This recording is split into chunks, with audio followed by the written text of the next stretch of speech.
Hello, good morning. Welcome to the Tavern. Another M3 live stream of some sort of sculpting goodness is about to begin, so make sure that you guys vote in that poll. The Halfling Monk was winning about 30 seconds ago, but we're currently in a three-way tie, so if you're just popping in, please vote. Really warm welcome here. Hello to my husband Ricky, Mini Blaze, Corey, Aloha. I think that's everyone. Oh, and of course Wolf, first thing. So hello to all of you guys. All right, make sure you vote, because goodness, we are tied. All right, looks like the Hodag Cryptid has just pulled into the lead. Aloha says, I saw Thor on the poll. Can we get info on that? Yeah, just classic Norse mythology Thor. The same requester also asked for Odin, so I'll be doing them as a pair in the upcoming week or so. While we wait for some votes to come in, I do have a little bit of housekeeping to share with y'all. One, I've been playing Monster Hunter Wilds nonstop. I made the mistake of syncing my playtime with Discord. I thought I'd just show what I'm doing. I didn't realize I put a freaking counter of how long I've been playing. So you guys are aware that I played 11 hours straight the other day, which I'm like, that's fine. It's just not information I really wanted to broadcast, but now it's broadcasted. Anyway. If you guys are looking for others to hunt with, we do have a tab-word squad in Monster Hunter Wilds to start doing hunts. The low rank story is driving me absolutely up a wall. I hate it. But everything else is fantastic. So I'm trying to get to high rank so I can play with y'all. And then also, I finished another project. This is a little squirrel that I crocheted over the last week or so. He's adorable. Very happy. I don't know if you can really tell on stream, but he's got white cheeks and a white belly. He kind of looks the same color on camera. But the color change was fun. Then we also did an FDM print of the Eldritch Knight. So yeah, that is all printed in color. Kind of like my other one here, just a bit smaller. I sculpted both of these. These are both printed on the Bamboo Labs. They're both FDM. So that's the plastic printing, not the resin. Which is cool, because then you can print it in color and not have to paint it. So yeah, we're doing some more test prints of this. This model actually released last week on my Patreon. There's a link in the description if you guys want the 3D printable models. And yeah, that's kind of all the housekeeping we got going. One of the releases from last week too was that halfling on the Eldritch Raven. I'm really happy with it. Much harder to see because it's so small, but the print came out beautiful. If you want to see nice big pictures of that, it's on Patreon. I'll probably show you guys on my next break here. All right. We are voting. It looks like the Imp has just pulled in the lead. We're tied. Imp and the Hodag Cryptid. Aloha says, whoa, the halfling print looks awesome. Yeah, I'm really happy with it. I'm actually going to pull that up on Patreon right now so you guys can see. If you want to pull it up yourselves, here's the link. But you can just look at the stream and pull it up right here. I want to show you guys the printed picture. So this released yesterday. There's that. That's this guy. And then we have this lovely girl, which is this, whoop, I'm gonna drop it, this little print. Yeah, so that's the printed picture, which is this model right here. It's that tiny and has that much detail. Isn't that cool? I love what I do. So everything that we do here is to make a 3D printable model. You're probably wondering, wow, your D&D group must love you. No, I moved across the country, so I don't play with my minis in person anymore. Instead, it's just my business, so I make people's requests and I share the files. But soon I will have a D&D group that I play with in person that loves me. We're just not there yet. If you want these 3D printable files, you can buy them one-off on my Me Factory, but it's a way better deal to support on Patreon because you pay once a month, but you get access to all 900 models. To pay for this individually would be legit $3,000. So instead, pay $7. Not 1,000. All right. Imp has won, which I'm floored by. Imp, detailing the Imp has won. It's at 36%, which I really didn't expect that. So I have the wrong description on here. All right, we're gonna change it to Imp. And that's all it's gonna be. Imp detail, because we're not designing it today. We are just detailing it. If you're watching and you're like, oh man, I don't wanna watch you detail the Imp, you're in luck. I have a stream hijack feature, so you can take control of the stream at any time by donating. It's at the top, it has that little target or whatever. So if you donate, you can just be like, no, your poll is done. Work on this. But you have to choose a model from the poll options. Alrighty, let's work on that Imp, okay? So here he is in his adorableness. This is another model that you guys helped me immensely while I was designing. Let's make my face small. He's just a cutie patootie. And then from this, my husband did a fantastic job detailing and posing. So, and by detailing, like detailing like his personality. We have two awesome poses here. Here's one. I can't laugh because it's so ridiculous. Oh, I'm so happy with it. Oh my goodness. So we're fixing this right now. Oh, and we fixed our error in Character Creator where it would lose some of our small resolution detail. That has been fixed, but not before posing this. So I'll have some stuff I have to redo manually, but not much. All I'm doing right now is I'm grabbing these different pieces and I'm putting them into the same ZPR. So you're gonna see some running around and some nonsense, but soon we'll be working on them. There we go. So there's our two poses, our fun little guy. And now I'm going to take both of these and put them into our original unpose. And the reason why I do that is so if there was any distortions that are not worth resculpting, I can just grab that piece, that high-res piece, from our unposed version. But there we are. That's what we're going to work on today. All right, let me double couple checks here to make sure everything's looking good. Yes, I have a smart camera. All right, I think we're all set. Excellent, excellent. I hope you guys had a wonderful weekend. You guys know what I was up to. It was just a lot of Monster Hunter. The game is so much fun. The only thing I can complain about is the story, which is, again, I never look for my Monster Hunter games to give me good story. I really don't. They don't usually force feed me the story. That's why I'm annoyed. Because some of these quests, you can't even move your sacred, which is like this dragon bird you run around on. It just like locks you on rails. And I'm like, please let me go. But the game is still fantastic. I'm almost a high rank, so I'm almost done with that. I have to be very clear though, like, I am not that person that skips dialogue and skips cutscenes. I am never that person. And I am that person in Monster Hunter Wilds, which has been really odd. There's aspects I like the character designs, that kind of stuff. I don't like children very much, and the story revolves around this child, and I do not care. But the cutscenes and the cinematics are beautiful, and like the drama of it, it's so, so cool. So I'm really enjoying all of that. Also, the, quality of life adjustments they've made in Insect Life have been really, really enjoyable for me. All right, we're gonna auto group this piece here so I can grab individual sections like his shorts, all that kind of goodness, and detail those piece by piece. All right, we're gonna go ahead and detail the action first. Before he's all detailed, I'm gonna throw a copy of him down here. So that way, as we work, you can kind of look down at this bottom left and see how the details improve and develop this character. First thing I'm gonna do is work on the body, because it looks like, like a mess, which is okay. Just needs a little bit of shaping. Me going in with my move brush, clay, maybe even a little damp sander to bring out some of those muscles on this funny little guy.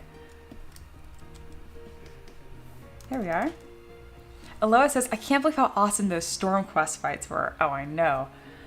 Talking about Monster Hunter Wilds, and it has just been an absolute delight. And yeah, very soon I'll be ready to play with you guys in our Taverb squad.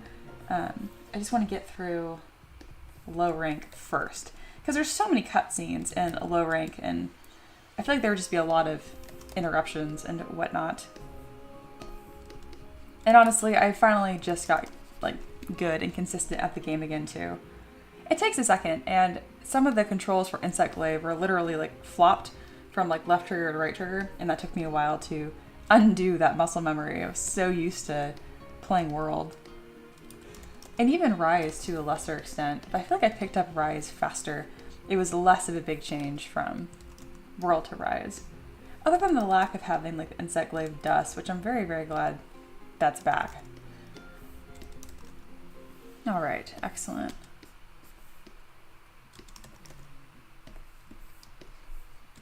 Really excited to see whatever community support they do as well. I'm not sure when the first event quest is going to come out, but I'm just really excited about the whole thing. It's so much fun to have a game release that, you look forward to after work. I mean, I'm very lucky and I love my job. Doesn't mean that I'm excited to be done with my work today so I can go play that game. The weather has been really nice here in East Tennessee though, so I've also been spending a lot more time outside. I bought some pansies yesterday, got those planted. Just starting to get some color back in our front yard. It's really nice. But that's what's been going on with me. I know Alo has also been obsessed with Monster Hunter, but I'm always interested in what you guys are up to. I know many of you guys that tune into my Monday stream here, you guys are at work. So if you have any fun work stories you want to share, I'm all ears. Or I guess all eyes, since I'm technically reading your comments, not hearing them. I do have a pretty strong internal dialogue though, so I guess I'm still hearing it.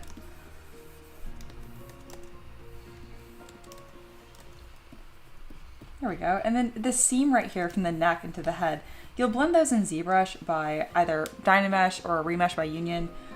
You could even just kind of cover them up by using the clay brush. Does a pretty darn good job too. As far as what technique I use, it just varies based on what the model needs. All right, we're gonna lower the resolution right here and smooth this armpit down. It looks mostly okay. I don't want to give him like gigantic biceps, but they do need to fit under his deltoid where they belong still, even if he is just a funny little guy.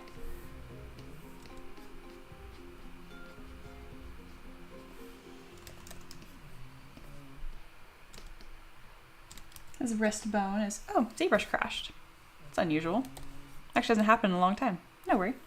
Borg is here. Hello, welcome back. Aloha says, we want a Ricky update. Does he play as well? No, he does not play Monster Hunter with me because he's lame. I love everything else about him, but that's his one fatal flaw is he does not play Monster Hunter. Boo. Can we all boo Ricky? Because I know he's reading the chat in the other room.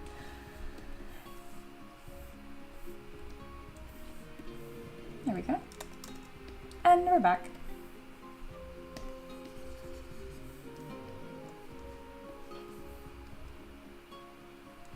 All right. Oh, Spock is back. Hi, welcome back. Let's see. Wolf, oh, not Wolf. Corey says, I can't believe you'd rather relax and play video games rather than work. I know, right? I say that, but I actually tried to stream on Sunday. That's yesterday? 2 days ago. Even my husband was like, you have to take a day off. You can't just work every day. I do miss you guys. And sometimes it's, I don't know, playing games feels so much better and like so much more fun after I have worked. Borg asks, Mia, what are you using for making the models? 3D mouse or a tablet? 3D mouse is absolute sacrilege. Anyone? No. Pen. Tablet. Always. Always. People that sculpt with a pen, a mouse, I roll my eyes so hard because they're usually modeling, which is fine. But if you guys like were to open up like MS Paint, you know what I mean? And like draw a stick figure by clicking and dragging your mouse, like it's just not gonna happen. And if you do get good at it, congrats. But it's so slow. Use the right tool for the job, which is a pen. If you're modeling, again, so modeling being like, let's say you're constructing like a truck or you're doing the Z modeler brush. Yes, I know you crashed ZBrush, it's okay. Or anything like that. Yeah, you can use a mouse, that's fine. But doing stuff like I am right now, where for example, I'm gonna be taking these shorts and drawing out these smooth stroked lines with my pen, you need a pen. And I will not, even my students, I'm so like, I will not tolerate, I will not tolerate a mouse. Wolf says, Monster Hunter has been fun, but nowhere close to high level as I haven't been doing the story. Oh yeah, you gotta get through that story. It's such a slog. I am the kind of person where I like to like things. I'm not going to talk about how much I don't like the story. I'm just going to encourage you guys to get through the story so you can get to high rank because I'm almost there and I'm so excited and God, the monsters are just so freaking cool in this game. They're always good, but there's a much better variety of Monster Hunter monsters in this game. We're getting so many more like spider and like bug insect monsters, which is really cool, and we don't usually get that. Xander says, I'm feeling called out. Am I yelling at you about using a mouse? Yeah, no, I will not tolerate that. If you were like All of my mentorship students know that. Drives me crazy. Use a pen. Like, you don't sketch with a mouse. Like, it's the same kind of stroke pattern that you would use with like sketching like a character with like a pad and pencil, you know? So yes, I have very strong feelings about this. Very good. Aloha is booing my husband for not playing Monster Hunter. Yes, we all agree with that. Boo Ricky. Corey says, Ricky, don't worry, I also don't play. You should. I've always been a huge Monster Hunter fan. If I say always, I mean, I joined it at a Worlds, so technically I'm a little behind. I just didn't get into Monster Hunter when it was handheld. Just did not click with me. It was a little too gritty for me. I really, really enjoyed World and Rise. Rise, not quite as much, but still a fair amount. Oh, look at his funny little imp butt.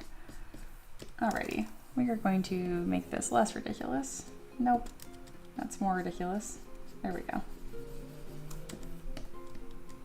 So if you guys are wondering, you'll notice that when I sculpt, I frequently isolate pieces, and that's just so it's easier for me to see. And that's actually why I started putting these little stamps down here, so that way when people tune into the stream, especially if you're not familiar with me, you know what the heck is going on. I tried to break this habit, because I can definitely work right now with this being visible. I can't break this habit. I must isolate my pieces.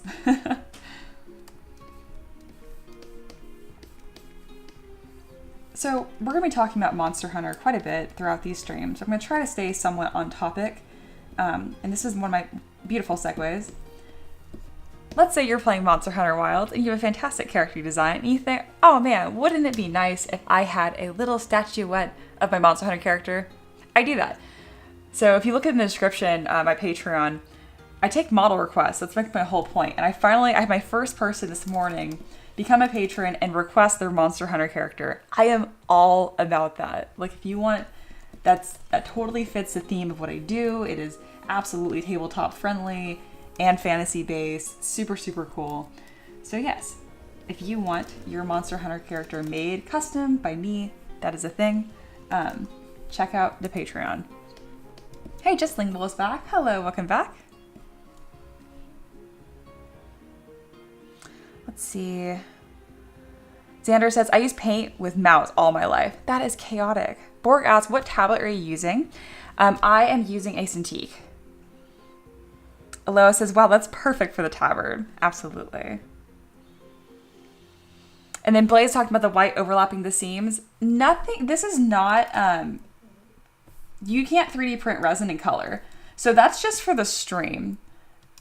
So it's not real. Don't worry. That's my way of saying I'm not going to fix that because it doesn't affect the 3D print anyway. Just Lingual says, my father is a graphic designer that uses a mouse for decades, and even though he uses a mouse often, he still makes a student use a pen when he teaches. That makes sense. It's just easier to get those smoother strokes, but it also depends. As a graphic designer, it doesn't necessarily mean that you are... Graphic design doesn't necessarily mean that you're illustrating, for example. So that could be just fine. I really haven't specified what I mean by different types of art. There's not just one way or the highway. It's the same way I give Blender users a hard time, even though I know Blender is a great software. I'm just an opinionated gal. All right. Making some good progress here. Let's go ahead and detail that shirt. Aloha says, so if someone wants their Monster Hunter model, that's okay. But if it was one of the monsters, it would have to be inspired by, rather than the direct copy. Yes, you are correct. I'm also going to throw a Patreon in there so you guys know what we're talking about. That's where you can put in a request. Anyway, yes, I would make something similar to, but it also just depends on the monster. I tend to make quite a few stylistic changes as I sculpt anyway. Like, for example, someone requested a Kieran a while ago, and so I used the Monster Hunter model to inspire my design, but Kieran is from Chinese mythology, or is it Japanese? I think it's Chinese mythology. So it's already a real creature in lore that's not Monster Hunter specific. The same way like a lot of monsters in Monster Hunter, like Rathalos, Raytheon, a lot of them are dragons, honestly. So it gives me a lot of flexibility on how I treat that design. And same with the armor sets. I had someone that asked me to do that Monster Hunter, like that warrior princess I did, and inspired by the female Raytheon set. I think I did that on stream about a month ago. So if you guys dig back on my YouTube channel, you could find it. The model has since been released on Patreon, and it's called a warrior princess, I believe. All right, it's coming together nicely. Sanders says, one day we'll get high quality resin color printing. Absolutely. Borg says, Cintiq, I was looking for that one doing Photoshop, and that it was nice to have, very expensive. Oh yeah, so expensive. You do not need a Cintiq. Just get like a Huon or even XP pen. They do just fine. Yeah, I was looking at the Huon canvas. That's better for pockets. Absolutely. I had a Huon canvas for a while, and I really, really liked it. I still recommend a Cintiq if you are a professional using it every single day, because it is just rock solid. I have never had any display issues, software issues, nothing.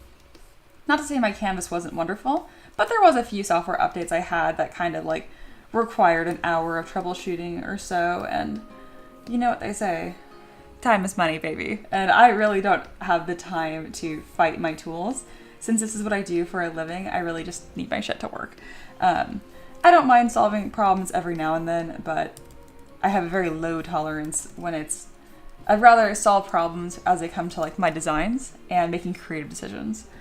But yeah, if you're just a hobbyist or even just not a time pinched, I guess you could say, get a Huon.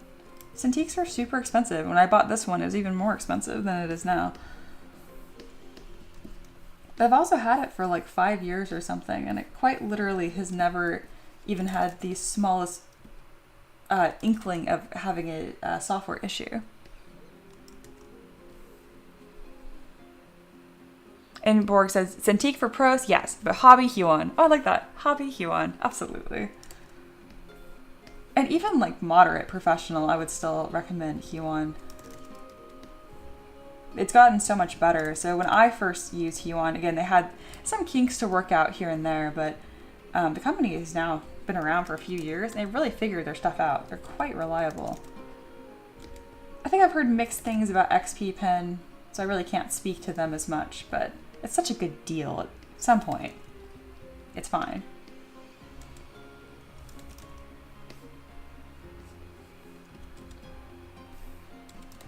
Gosh, he is just such a funny little guy. Love this character.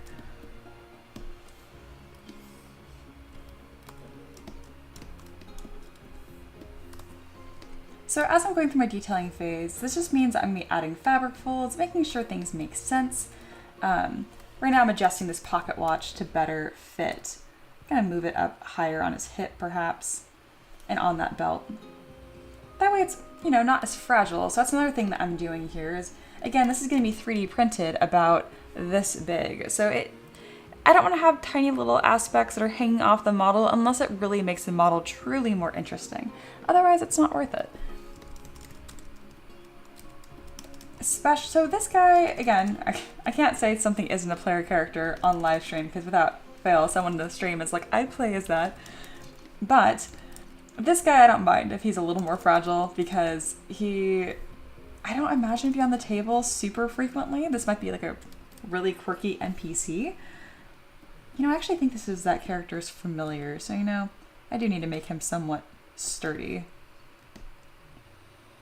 Kind of just repairing his really silly armpit right now. I'll add a little more detail to the bottom of his foot. There we go. Excellent. And kind of tucking this in. Maybe even adding a little bit of wear and tear, because even though he's a little bit more distinguished as far as your typical imp goes, at the end of the day, he is an imp. So I imagine he's not terribly good at laundering his clothes. I don't know, what do you guys think he would smell like? I can't imagine it'd be the best. I guess it depends how well his master takes care of him. The idea of having like your imp's little vest dry cleaned is immensely funny to me.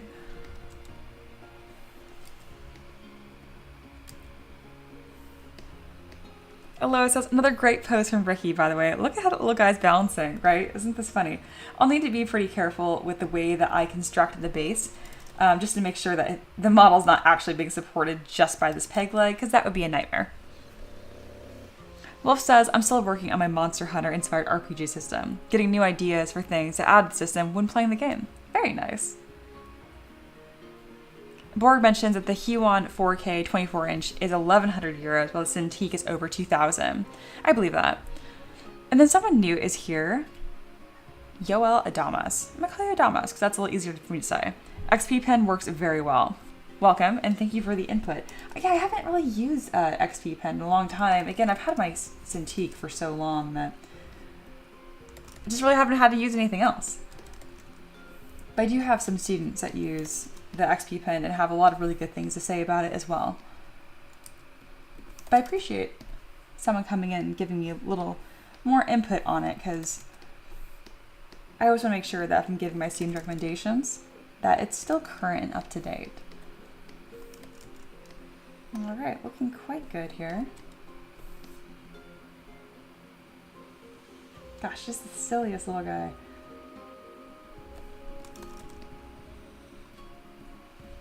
So some of these pouches are getting lost a bit here, so let's go ahead and bring them more into the forefront.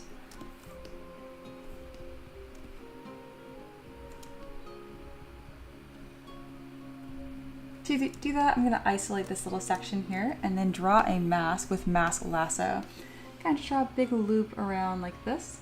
And I can do Control W, and that will polygroup just the section that has been masked. Looks like nothing has changed, but now if I double click on these, I can isolate them and split them much more easily into their own subtool. Now that they're their own piece, I'm going to make the size a bit larger so it's easier to paint and move them lower on his hip.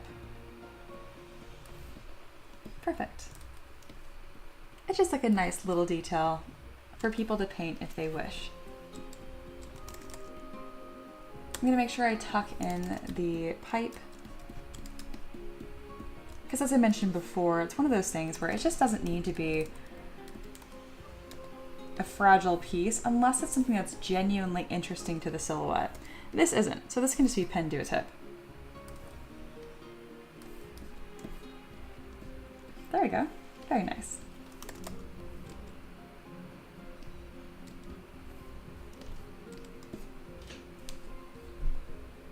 Wolf says, you can make a tablet or an iPad into a monitor for sculpting or remote control if you have an extra one. I believe so, yes. An issue you'll run into, though, is pressure sensitivity, so keep that in mind. Minnie Blaze says, oh, if a chair or stool could fit on the base, it can. You could have it look like the other foot is on it as he's about to hop up. That's a very good idea. I might incorporate that. That's brilliant. Yes, it could give you more support and look cool. I love that. Adama says, looks better than I can 3D model, but is great for doing supports on model. Absolutely.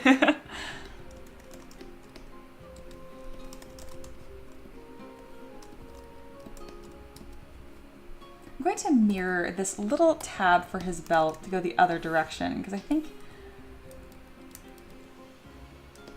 you know, I do like that. I'm just kind of messing with this belt shape here, because I kind of want it to be a little more interesting. I might just make it so there's a tie, so there's two sections here.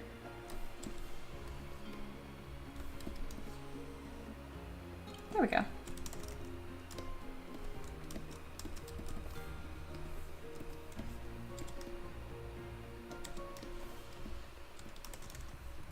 Minnie Blaze, thank you so much for sharing the idea. That's a really good one. I'm going to be doing that, and we can kind of play with how it's going to fit on the base. And if we don't like it, that's fine. We'll do something else. But that's definitely one worth exploring. All right, I'm going to run the inflate brush over his hands to make sure they're not too fragile and 3D printed. I call this mittenifying them, essentially. And I'll also go through and grab any nails that are kind of hanging loose, because it doesn't change the silhouette of the model at all. So I might as well not have this overhang, because that would just be a pain for no reason. So let's just go ahead and do. Now it's going to touch that drum. This is the before, this is the after. Bam. And it's that much easier to 3D print now.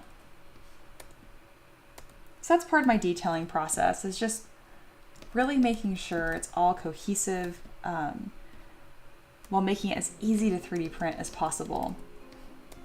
This is where some of my engineering background comes in. It just kind of feels like this perpetual problem to solve, and that's always really fun for me. There we go.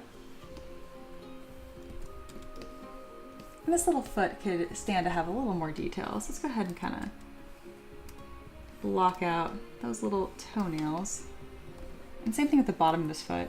Nothing crazy.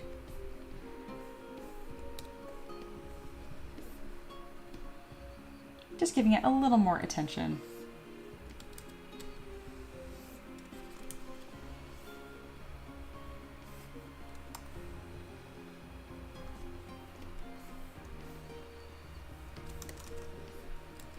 Gonna bulk up his bicep just a touch, and then his elbow is pointing in the wrong direction. They point down, generally speaking. So let's go ahead and adjust that. I'm still not the most fluent in elbows, but we're making an improvement.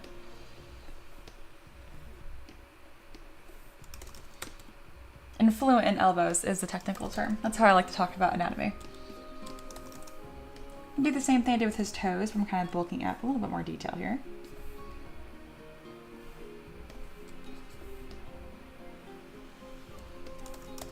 All right, and let's go ahead and split these wings into their own piece, because they're looking a little under low resolution. So I'm gonna make them their own piece here and then just add a subdivision level. So here you go. See this before right here is a little pixelated, and the after. Really quick. I want to have things as high res as possible before I start post-processing for 3D printing. There we go. All right, Mini Blaze says, if you don't want a stool or chair, you could try a stump for your outside bases. Absolutely. I still love the design on that drum. Me too. It's simple. Honestly, this little band here is a little small to be detailed on mini size when it's printed, but you could print this as big as you want. Wolf says, does one of the belt loops need to go through the buckles? Maybe, but they don't have to. But if it makes us happier, we can absolutely do that. There we go. Now it is a little more accurate. I'm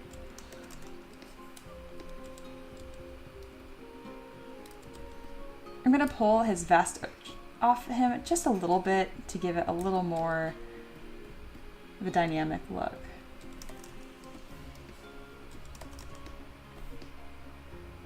Now as I rotate the model, I'm just seeing if there's anything that's kind of close that I can use to make the model a bit more sturdy or fix any areas that don't make sense.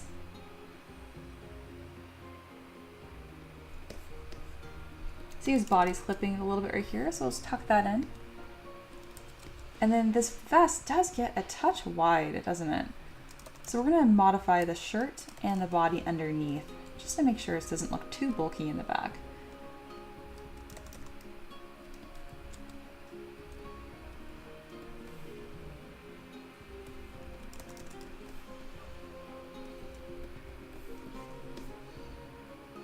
Looking pretty good.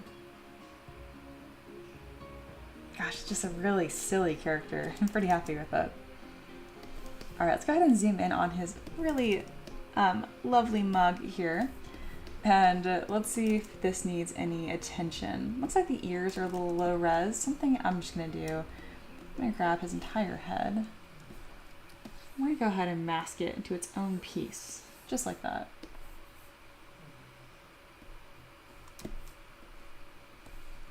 And now that I have just the head isolated, I can divide the whole head once, and that will smooth out his ears just a touch. And then we can kind of fix this weird seam we have right here by using the clay brush. You can also achieve this by using Trim Dynamic and holding down Alt.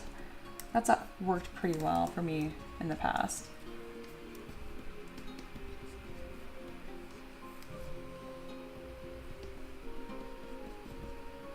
It looks like some of the seam is still there because of the poly paint, but I've gotten pretty good at just looking carefully, see where the seam is at. See? And I don't mind if his face texture comes out a little on the lumpy side since he is demonic.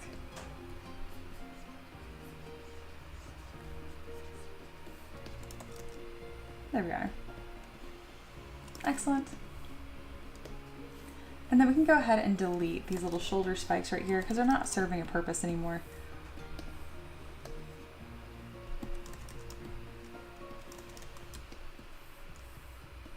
There we go. Excellent. Aloha says, if you had some beer pouring out from the mug, it might help support as well. That would have to be a huge beer mug. Mini Vice, when you mask, do you go around the model? Is there a way to get to front to back? I'm trying to visualize your question. I am having a little bit of a hard time. Masking, there's two different types of masking. You can use this pen right here. We can kind of just like paint on this mask. Or you can use mask lasso, which is a loop. And it does cut all the way through. So for example, if I mask right here, you can see the mask lasso continued all the way to the other side. I think that's what you were asking. If it wasn't, ask me again and I will answer in a better way. All right, I think this model is pretty good as is. So I'm gonna kind of move on here.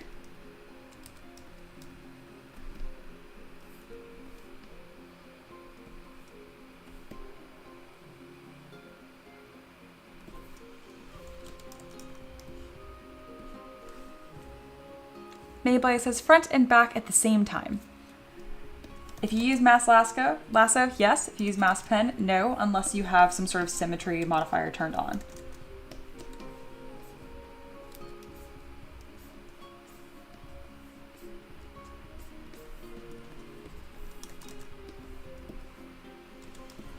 All right, pretty happy with this guy.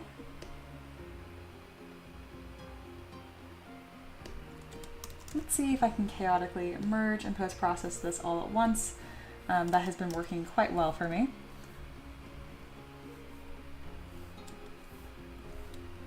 We'll add a new stamp down here, because he's just a cute little guy.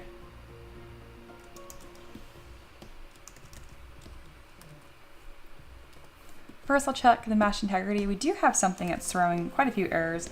I'm not sure where it's located at, so we'll just see if fixed mesh will work. I'll throw a new ZPR down here in case I need to open it if I break something. And then just a few more clipping issues I want to address. Like his ear. And then the wings are decently bulked up, but I might want to add even more material. The easiest way to do that is move and backface mask. There we go. Let's go ahead and mask this section because I don't want to affect that.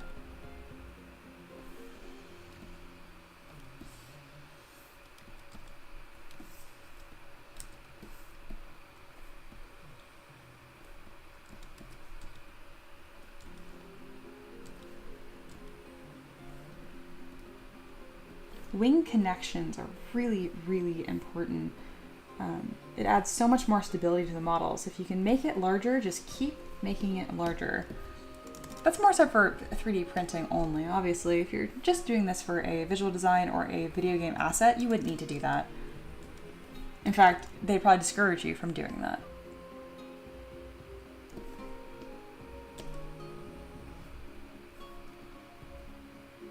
All right, looking good. And any other seams we have, like at his neck and stuff, we can handle that once we remesh by union. And then Adama says, maybe a little wear and tear on his peg leg. I do have a little bit at the top here, but more is more. I might do that. That's a good question. That's a very good comment.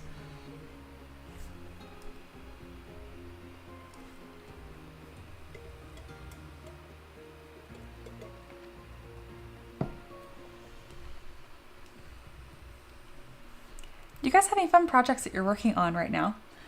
It can be art related or not related. Maybe you're landscaping a new section in your backyard or something. I guess it's pretty obvious what I'm working on right now. This is my current project.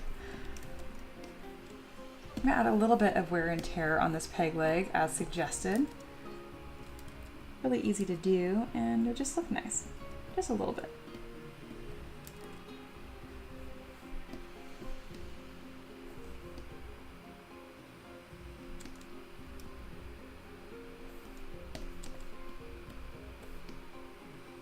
Perfect.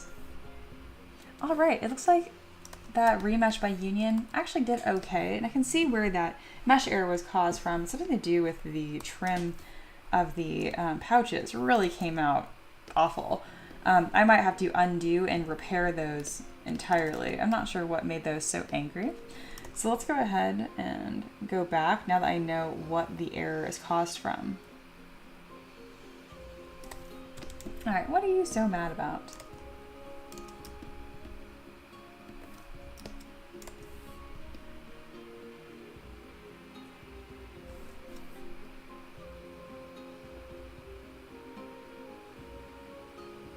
There we go. So I'm just undoing this until I get to a point in the history where these are their own piece, which is very important.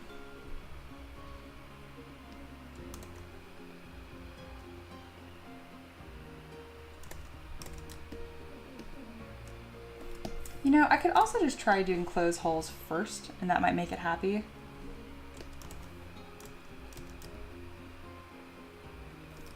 Yeah, there's not two different layers there. I'm still confused why that got so mad. But since we're going back anyhow, I can go ahead and adjust that little clipping issue I found. There we go. Perfect. Corey says, I just recently learned that my brother-in-law has a 3D printer. I might try to send him something I made in ZBrush to print out. That would be awesome. Adama says, he's a beautiful character. It gives me a little bit of that 80s fantasy vibe. Thank you. Like, 80s characters had so much personality and detail in them, so that means a lot. Also, it sounds like you're an artist. Based on what you said about like XP Pen, the kind of comments you were making, I'm kind of curious, Adamas, do you make anything or do you 3D model as well? Hello, it says, Mia, I've been watching a ton of artists who 3D print and create huge models. They cut up their models in large pieces and then glue them together before painting. Have you ever printed like that? Oh, yes, because I have some big pieces I've done. So that process is called keying, and I've used Mesh Mixer for that, but you can also do it in slicers like Cheated Box or Litchi. So to answer your question, yes. I don't have any with me because I didn't bring them with me. I left a lot of stuff behind in California or just tossed it when I moved, but we did have some pieces that were like that. Technically, any of my models here could be scaled up and keyed however you wish. Mini Blaze says, if you cut up a big model, always put pins so it lines back up. Yeah, and not even so much just like pins, like cylinders. I recommend doing it like triangles where they can only fit like a certain way. It just makes it easy to line stuff up correctly. If you do like cylindrical pins, there is some rotation that will happen, and that can be frustrating.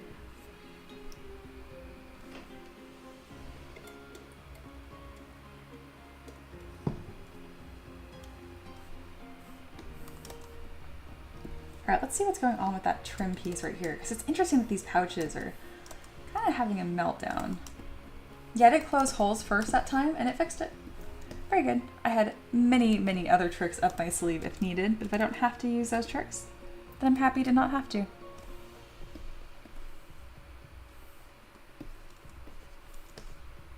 There we are.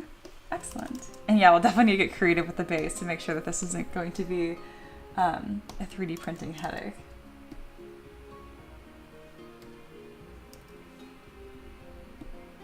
Blaze says, also more glue space. Very true. Very true.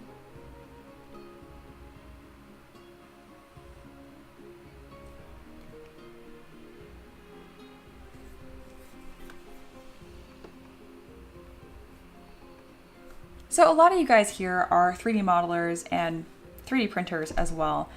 What do you guys think is the hardest part about 3D printing? Because like right now, like it's fragile. We keep talking about that. So I'm going to design this with like a stool or something he can put his foot on, right? But other than like models being fragile, or if that is your point, yeah, what is the hardest part about 3D printing? I'm curious what you guys think about that. Or if you don't 3D print, I'm curious what's stopping you from. Is it a price point issue? It just seems intimidating? I'm definitely curious to hear your guys' input on that. I think demystifying 3D printing is really, really important, and I'm really happy that in our Discord we have really helped quite a few people transition from brand new 3D printers to being really confident in some of the most like prolific creators in our community. So yeah, I want to ask you guys out on stream too and kind of extend that same sort of help. Obviously, if you have like long-term questions and stuff, just join our Discord because it's so much easier for me to help you there. Obviously, at some point, the stream will end. But in the Discord, I pop in throughout the day. So that'd be the best place to get 3D printing troubleshooting help. All right, looking really, really good. Just a funny little guy. And these seams are actually blending really, really nicely the first time, which makes me happy. Excellent. Adama says, lol, I tried to cross over to third dimension, but 2D is more my thing still. Yeah, I get that. I have the opposite problem where I've been trying to brush up my 2D skills, and goodness, I am untalented at 2D, which is okay. I'm making progress, and I know that the two will eventually benefit each other. All right, Minibly says, using as little supports as possible. Oh, interesting, interesting. Yeah, if you over-support your models, I could definitely see that being a pain. I've always kind of erred on the side of few supports. That's because I never use auto supports in the first place. And auto supports can get a little support happy.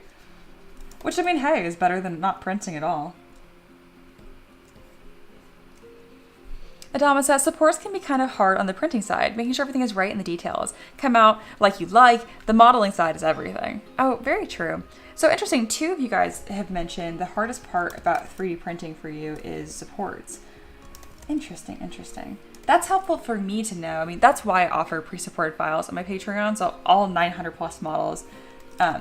Every file that I sculpt, I also 3D print myself. And the exact file I use to get the successful print is what I share with you guys. But nothing beats being able to make your own supports, and as Adama said, like doing it the way that you like, right? So maybe I'll make some videos on YouTube where I can kind of give my own quick tutorial and the best way to achieve that. Thank you for answering that question. It kind of gives me some food for thought. I'm always looking for ways I can best benefit y'all too. Sapphire says, I feel if I don't watch the printer, it will fail. I have a bad habit of watching it, like it's taking a test and about to cheat. That's really, really funny the way you word that. So I assume you don't have a resin printer then, because you can't see most of it happening, but FDM printers are so hard not to watch, and Ricky and I have the same problem. And what's even worse is that we have a Bamboo Labs, which it has a camera that live streams to our phone, so we can watch it on our phone at any given moment, which is both like a blessing and a curse. I definitely feel you there. Aloha, hardest part so far is trying not to eat them. Bad Aloha. Mini Blaze, have you posted profile settings for resin? I haven't, but that's because every resin is quite different, and it usually tells you just on the bottle of resin what print settings to use. The best thing to do though is do your own like cones of calibration print and see how your humidity, temperature, specific machine, all those variables handle. Good question though. All right, we're almost done cleaning this up here. And then you'll be all finished and ready to join my Patreon library. This will probably be releasing on the next M3D Monday. Fun. And yes, Starfire, I have the Ender 3. Fun fact, if you print circles or cylinders, it sings. Oh yeah, because the step motors, as they are always changing directions, technically because it's a circle. How fun, how fun.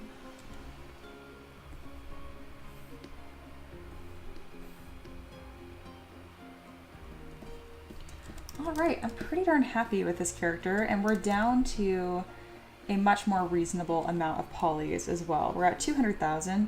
This peaked somewhere around 2 million, I think. But this is much more manageable. I'm gonna go ahead and lower this to 155 and see how it looks. If it gets too pixelated, we'll go back to where it was before. There's almost no perceptible change. Very good. Now remesh by union.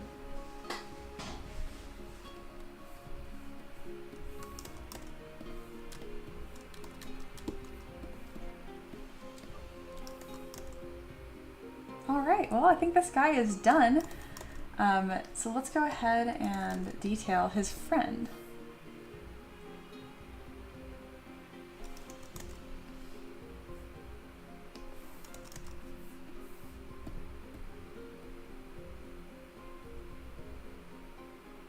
All right, here is the other one. It's kind of like sitting. Much more simple pose and much easier to print. Adama says, the resin print, you have to stand there listening to the pop sound, hoping it doesn't stop. Also very, very true. Yeah, waiting for that first like layer peel sound, I'm like, oh, thank goodness it's working. Which is tricky because on some of these newer resin printers, they've gotten a lot quieter. So it can be hard to tell the way that they peel off.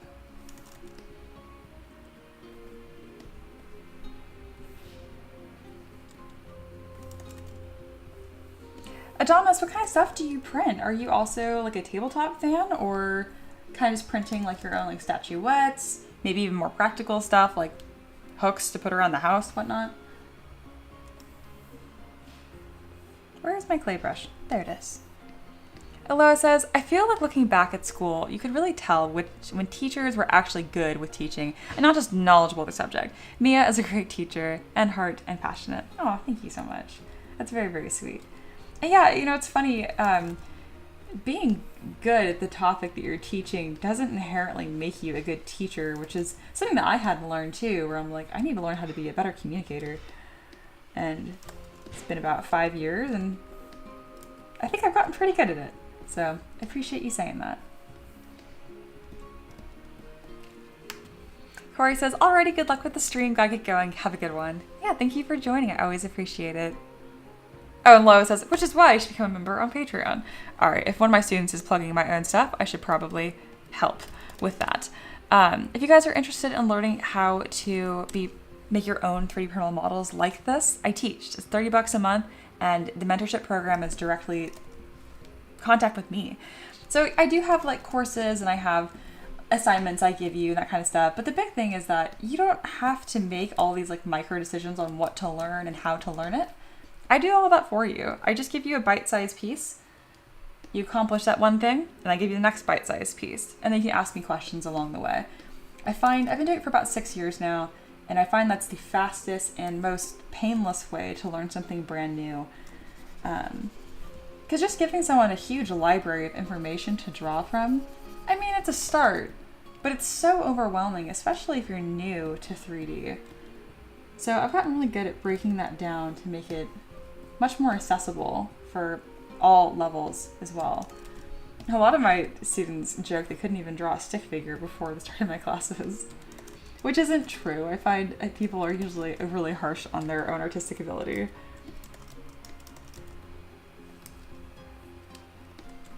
Also, kind of a fun fact, in case you guys were curious, I didn't go to art school. I actually got my degree in mechanical engineering. I taught myself how to use ZBrush, but like most self-taught artists will tell you, no one's actually self-taught. You know, like you find resources online, that kind of stuff. So I guess self-directed is the best way to put it. I wasn't against finding someone to teach me or like a mentor, but ZBrush really wasn't, I mean, it's still like the industry lead software for sculpting like high res or high poly count stuff, but I don't know, there's not a whole lot of people that are teaching it. Unless you go to like a university course, which I didn't want to do. I didn't like college as it was, so the thought of going back for art was an absolute no. All right, I think I can get this tail to also touch the ground, so I'm going to do that.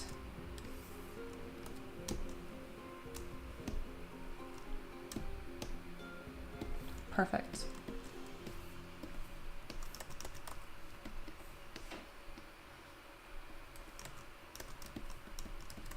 This is kind of a fun tail to pose because it has all these different like links, kind of like a scorpion. So I kind of just pose it one link at a time. Very good. And I'll need to move this foot up to make sure that it is level with the base, because you can tell this ankle is a little tall. So let's go ahead and pull that back down. Oh, and if you have any questions about my mentorship program and exactly how that works, ask. No better person to ask than the person that teaches it. Adama says, all of the above started with my favorite character in minis. Few articulated toys here and there. Oh, that's so part of like that 3D printing journey. They can be fun to paint for the kids. And some functional parts, battery covers for my calipers. Oh, how nice. Yeah, I have my jackets hanging back here. I don't know if you guys can see them, but those are all hung up with 3D printed stuff. Oysterman is here. Hello, hello. You give me hope as I'm going to school for engineering, but also very interested in art and 3D modeling. Oh, no kidding. I mean, you're like a mini me then. You especially, if you have any questions, please ask. Blay says, I think the big thing now is making bugs gangs at about 3 foot tall. No idea what that is, yeah. Adama says, very good to know you teach. I have a niece. I want to get some help. Oh, okay, yeah, absolutely.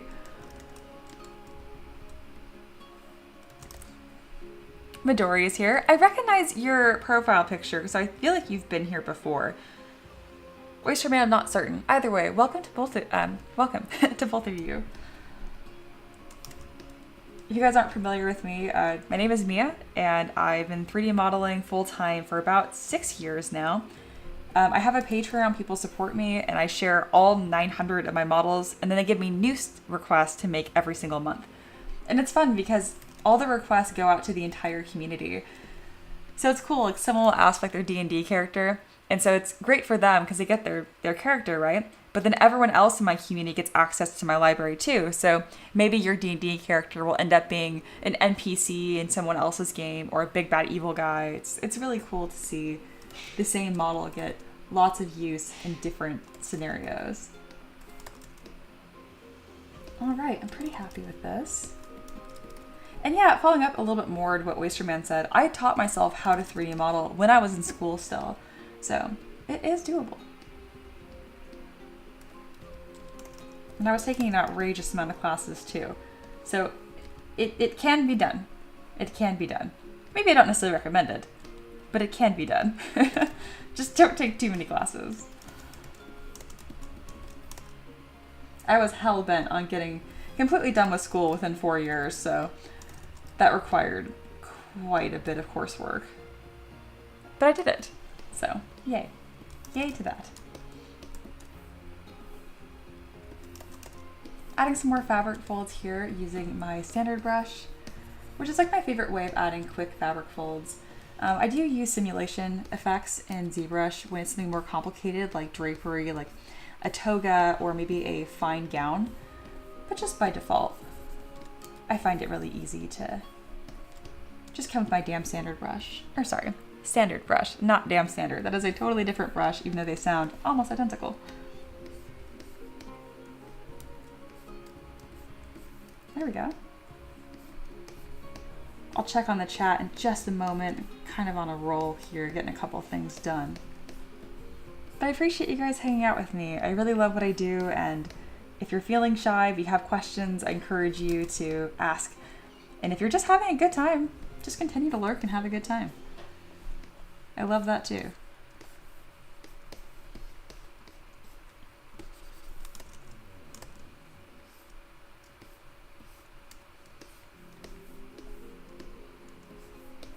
I'm gonna add some seams onto the inside of his shorts, and that will be using the damp sander brush. I'm gonna bring together those seams using inflate and pinch. I use that kind of layering technique there because it grabs paint really, really well. Some people print my stuff as like statues and they're big like display pieces, but the majority of my audience uses them for D&D miniatures, like in tabletop games. So not just D&D, but also like Pathfinder, Gloomhaven, that kind of stuff.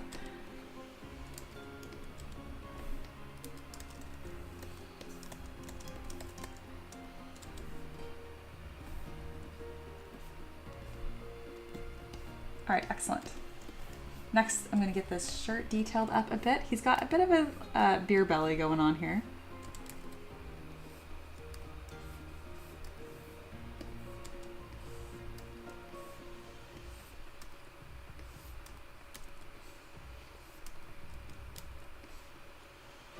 There we are. Perfect. All right, I want to get that a little bit done there. I can check on the chat again. Midori says, I liked your videos, my first live stream. Oh, yes, I think you left a comment on one of my videos a long time ago because I have a pretty good memory for like faces and names in real life, and I've been trying to connect that to online presence as well. Also, thank you for the kind words. Aloha says, yay, so many tabard peoples. Speaking of, I need to break my sign. There we go. Adama says, yeah, the multiverse of D&D, then one world. You're the hero in another world, the bartender. Yeah, pretty much. That's like what my Patreon embodies. Sapphire says, real life university taught me how to use YouTube University a lot better. Same, that's very well said. Oh yeah, ooh, Frostgrave minis. Very cool. Oh, gotcha. While we're on the topic, since we have some new people that are hanging out here, if you use Discord, I would love to have you part of the community. Someone put an invite to our community in the chat right now. Oh, Oysterman's just asked about it. Amazing. I was gonna put it in right now. Yes, join. I would love to have you guys there. It used to be Patreon exclusive, but I don't know. I love my live stream people just as much. And technically by you guys being here, it still supports me because of like ad revenue and stuff. So all the more reason, please join the Discord. I'd love to have you there. We talk about all kinds of stuff there. It's a lot of tabletop 3D printing, 3D modeling, but it's just generally a good time. We finally have a memes channel. I don't know how we went so long without that. That's so funny that you asked Oysterman the second, like, I happened to be talking about it. That was perfect timing.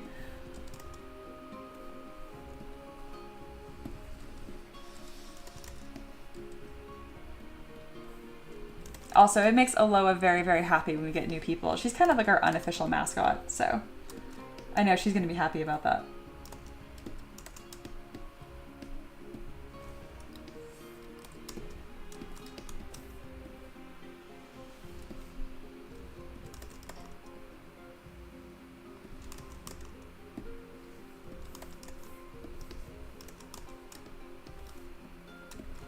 All right now I'm trying to grab these little pouches because they're similar to the last pose. They got a little bit hidden, so I need to do some readjusting here to make sure that these details are going to be easy to interact with and paint. And if I find that they're going to kind of conflict with the pose, we'll just remove them. But let's give them a fighting chance first.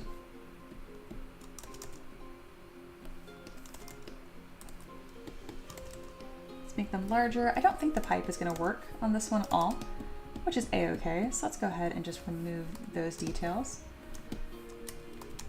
Perfect. And then we knew these pouches had a little bit of an issue last time when post-processing, so we'll handle them on their own first. Bam, all repaired. And now we won't have that issue next time. Perfect.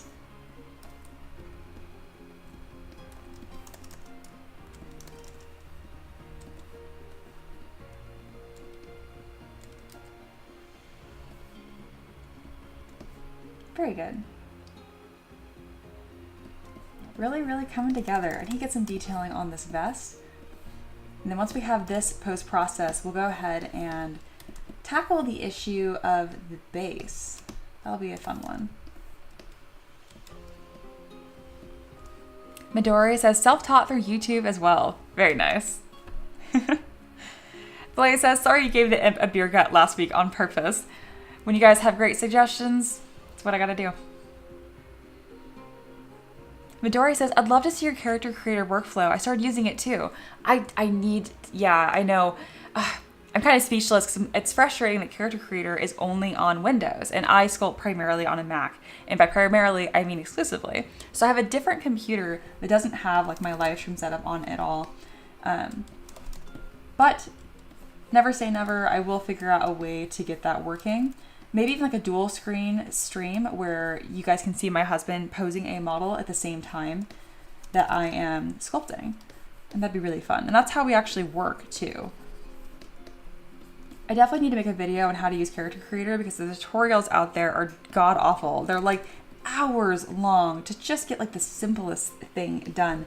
And like, it's great that things are detailed, but I don't need to know every single thing you can do with Character Creator for. I just want to pose a model. I don't really care that you can change his head size and his feet. Like, anyway, there's definitely a need for some focused Character Creator 4 tutorials, and I might be the person to do that. All right, it looks like there is another copy of the vest hiding under here. I don't know when I have 3 copies of the vest. I don't know when I did that. We'll just delete the other ones and now everything's kosher.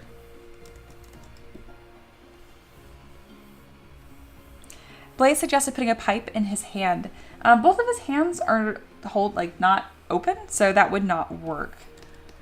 I could put one in his mouth, but I don't really think it suits the pose. I'm always open to your guys' ideas though. So don't stop sharing, even if I don't take that one idea. As you know, Blaze, I've used a lot of your other ideas before.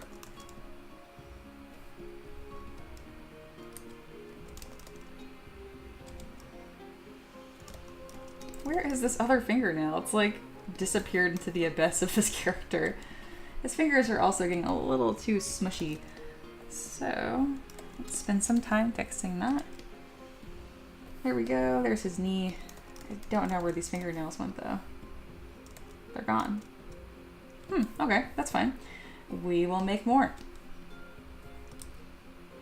So a really easy way to do that is to just grab one of them with a mask and then go ahead and duplicate it by clicking and dragging on the gizmo.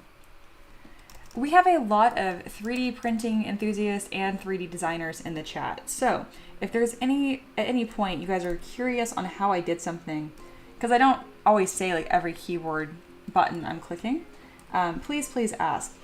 I'm very, very open book on my process and happy to share.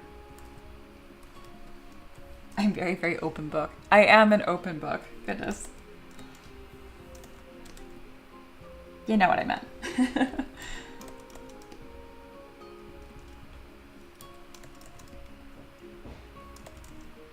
There we go. Kind of fix his hand so it's less broken looking. And then this thumbnail also needs to be adjusted. They are really small details on an even smaller print, but I swear it really matters. The more that you care about your designs and put in that extra effort, it does really show. You never want your art to look, like sloppy or not cared for.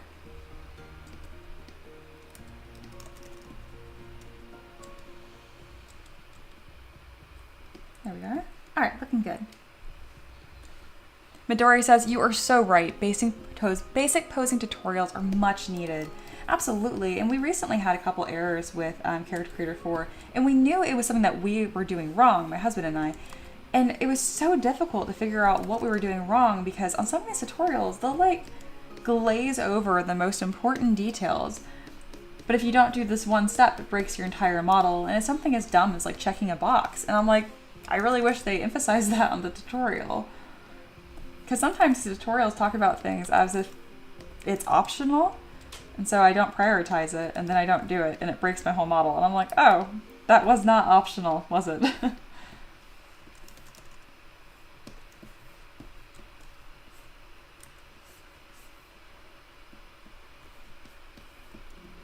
There we go. So far, I gotta go. It's D&D night. Have a great rest of the stream. Thank you so much for stopping by and enjoy your D&D session tonight. Have fun, have fun. Eloa says, Mia, over the past few streams, since we have a little gathering of people each stream, we have a ton of support and encouragement for just more content with your process and Ricky's posing. Absolutely. I'm taking note of it. So is Ricky. Gotta give the peasants what they want.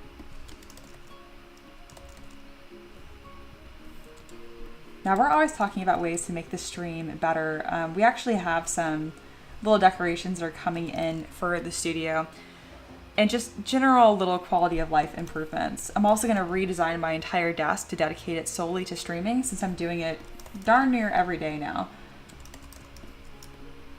I knew I was going to like streaming. I didn't realize I was going to love it. So I'm starting to pivot my entire business around this. Because it's so compatible with what I'm designing and creating anyway. So that being said, I know I am not worried about repeating myself. It's my stream. I can repeat myself as much as I want. If you have questions, please ask. Again, we have so many aspiring creators and maybe in future art industry professionals. I do not gatekeep literally any information. Nothing is a secret. I think all of it can be replicated, and I'm very happy to be transparent with my process of how I got here and how I create stuff. My hope is just to have even more people in the space creating even more cool stuff. I'm a firm believer that there's plenty of room at the table, so to speak, so I have no reason to withhold trade secrets. I didn't used to be so opinionated about sharing information and whatnot. There was a specific incident about 3 years ago where an artist that, I'm not going to name drop, an artist that I really admired was like on a Facebook group and was like not a Q&A, but just being active in the comments. And someone asked them a very, very simple question, like, oh, what rendering software do you use? And they got really, really snarky and just like, I've been doing this for years. I'm not going to tell you guys my process. Like, it's a secret. And I'm like, it's just a fucking software. Like, to not share that was crazy. And then I noticed that there is a fair amount of that attitude that's permeated through some professionals. Like, oh, I suffered to find out how to do this, so now you must suffer too. And I'm not about that at all. I want as many people to be creating and making cool stuff. I think we all benefit because of it. And very few people actually want to go into art professionally, like as a full-time job. So all the more reason to not gatekeep, because they're literally not even competing with you. And even if they did, they're probably going to end up having a totally different audience than you anyhow. Like, I don't think I have a huge audience, but I'm able to support, like, my husband and I, like, this is our full-time job, and I think we live very, very comfortably. So, I don't know. To be anything less than gracious and generous, I just couldn't imagine. That's why I repeat that sentiment so often, encouraging lurkers to ask questions, because it's tough being an artist out there, and there's a lot of stuff you need to learn. So if I can be a resource to make your journey just that much more accessible or smooth, I mean, I'd love to do that. It gives my job even more purpose and fulfillment.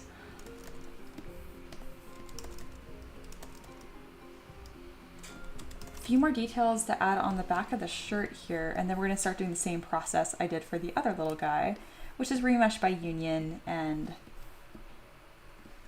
there we go, and checking for any mesh errors. Aloha says, I'm going to need a bigger net. Blake says, yeah, I've seen that, right? Ricky says, yeah, the big glare on the TV will be gone Thursday because we're getting curtains. Yes, we're actually improving our studio to make the stream just a little bit better. Adama says, yeah, art really isn't a competition, it's a connection. That's beautiful. It's a really nice sentiment that I really strongly agree with. Adamas, we're aggressively recruiting you. You have fit right in with the chat. If you haven't, please subscribe to the channel so it will remind you to come back and hang out again, because you just fit right in here. All right, I need to make sure these deltoids are more... Oh no, they are pronounced. They're just a little lumpy. They're just having a little bit of a problem. I'm thinking about that a lot still. Like, art is not a competition, it's a connection. Like, that flows off the tongue really, really well. I'm gonna probably put that in the Discord for my students. They're gonna really like that too. And that's where you get, when you think of art as a competition, you get really weird opinions that will form. Like, some of my students are like really shy or awkward about using references because I feel like it's cheating. And I'm like, you're looking at like an anatomical reference of like a cat's face, right? Like, that, how could that be cheating? Like, you're not expected to know all of that, So I think when people give themselves more of a break, I don't know, it's just kind of, everyone ends up creating better stuff and just having a better time. Life is hard enough as it is, right? Like, might as well be nice to each other. All right, his head's perfectly straight and it's kind of cute and terrifying at the same time. So I think we're gonna add just a little bit of a head tilt to this, and then we'll be about done here. And then I'll talk to my husband more about figuring out how to get some character creator content on stream for you guys. It's not gonna happen today, but it's going to happen.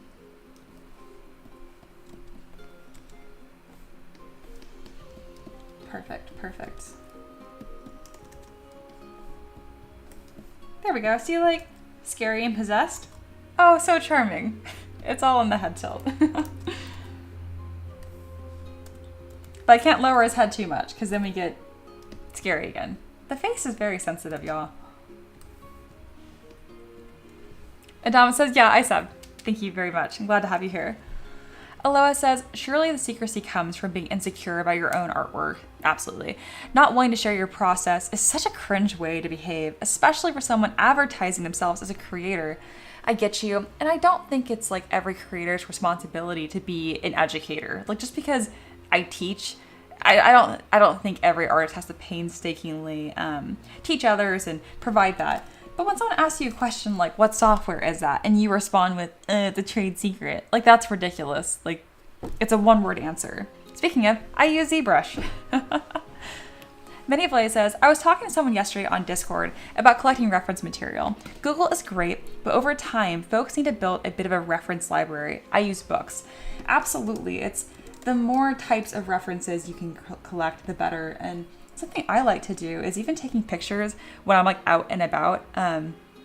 Like even like some restaurants will have really interesting art in the waiting room or even just the architecture of a building. I mean, you can really collect from your day-to-day life more than you might think. Midori says, has Ricky used any of the new character creator ZBrush base models yet?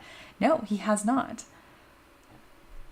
Manyplay says, I wonder what he'd look like with a bit of a smirk. Well, wonder no longer. He doesn't have eyebrows, so. Also, some of his teeth are not white, they are skin colored, which is making this look even more disturbing. Let's go ahead and paint all of his teeth. There we go. Oh, nope, that's not a tooth. Still not a tooth. There we go. Gosh, his face looks so goofy. I love it. Now he just has like a really crooked face. I went a little too far with it, so we're gonna fix it. Okay, I just like that he has a totally crooked face now. I like it. Oh, that's really silly. Mindyfly says, oh, that is great. Museums are great for pictures. I've done that too. Oh yeah, I didn't think about that. That's an even better one. Yeah, if we wanted to get more snarl, it'd kind of push up more in the middle. There we go. We're not going to do that. Giving him this little smile, though, I quite like.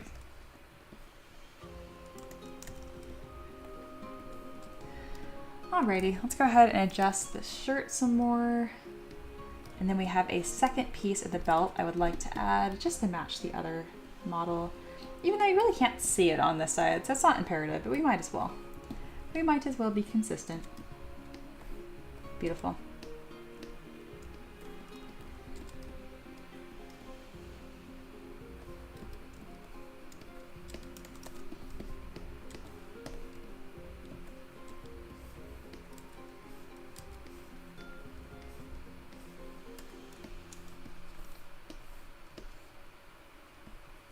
Mini Plays laughs. Mini Plays, you have become quite, like, you're one of the regulars now, and I just love that. I feel very lucky to have you here, you and Aloha and Wolf, and like, you guys just crack me up. Aloha says, Mia and Monster Hunter, do you have a favorite area theme, like ice or fire in most games? You know, I usually dislike ice the most because it's usually like, I feel like most games end with an ice level that are like really tedious and annoying, so it's made me dislike ice. But in Monster Hunter, it's been a little different for me. I'm starting to like the ice areas a lot. I don't want to give you spoilers, but there is a specific area that's very pale and lavender kind of color with lots of trees. It's beautiful. It's currently my favorite area. Oh, Miniplay says, how do you move the clothing around like that? I feel like I'm missing something. So, I just grabbed my Move Topological brush, though you could just use a normal move brush if you only have one piece of clothing per subtool. I have quite a few pieces in this subtool right now, so you can see right here, like, there's a lot going on. So if I grab my move brush, it's gonna move everything at once, and we don't want that. I just wanna move one piece, so I grab my Move Topological brush, which will just grab one section of the mesh, or one polygroup. The polygroups are indicated by these different colors here. So yeah, before, after. Great question. Adama says, I always like the Mystic Forest type places, the Lost Woods. Oh, me too. There was a while there, before I took Patreon requests, I did an entire collection that was called The Cursed Forest, and it was like just about like that kind of whimsical vibe. It's a personal favorite of mine too.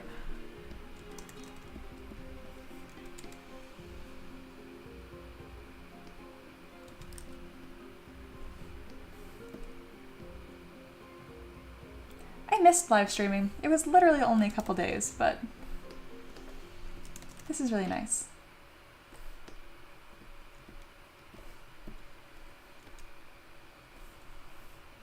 And we're just about done here.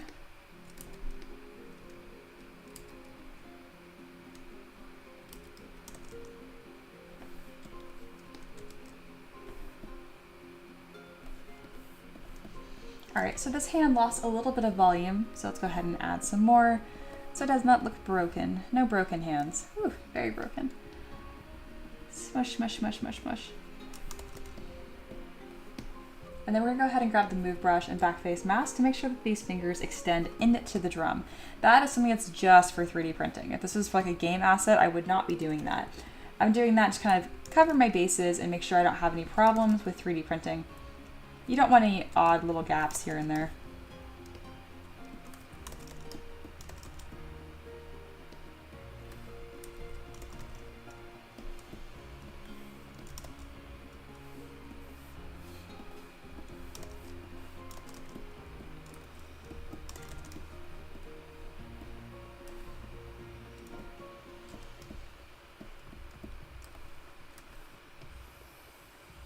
The tail as it was off the ground. I really don't think he needs it for like support or anything, so I'm gonna keep it off the model.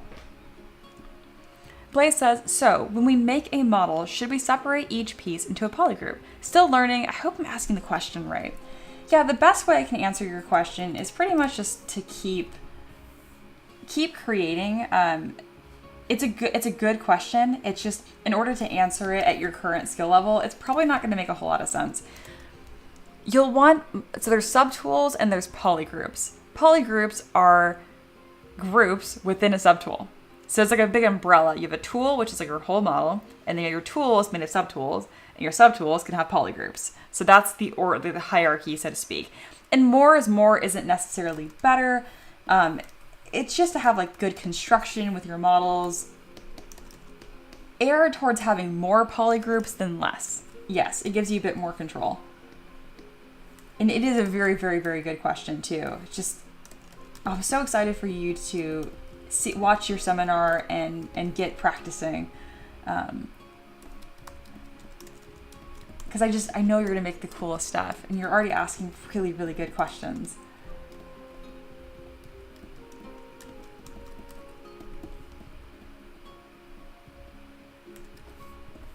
All right, this would benefit from a bit of a hard surface texture, so we're going to subdivide it a few times and then go under geometry and clay polish.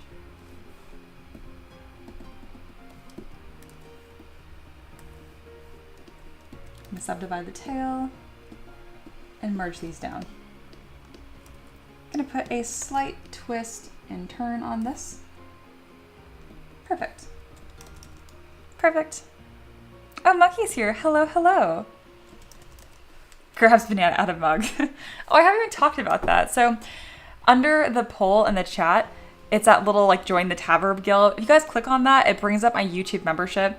And yeah, you get benefits and it's cute. You get a badge. But the big thing is on my live stream, you get a mug at the bottom. So currently we have Aloha, Non-Sleeper, and Monkey. That's why we have a Tavern mug with a banana on it. So if you want one, it's $5. You get your own custom mug and it's cute. And then you're forever part of my live streams. Monkey said, I had to get my beauty rest. Oh, very, very important. Today we're just working on this imp here. We're about done. He is a hoot. I'm really happy the way that it turned out. The pose on the bottom here, we already have all detailed and finished. And now we're just kind of cleaning up the last final details for this more casual pose.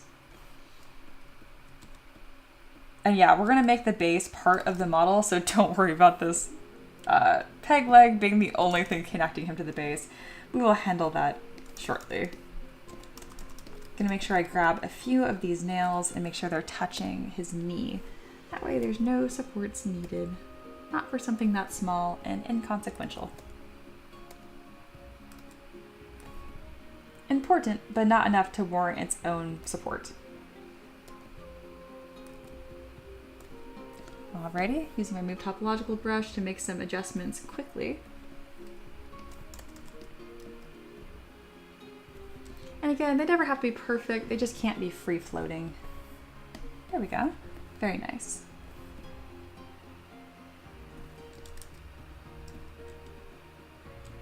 Beautiful.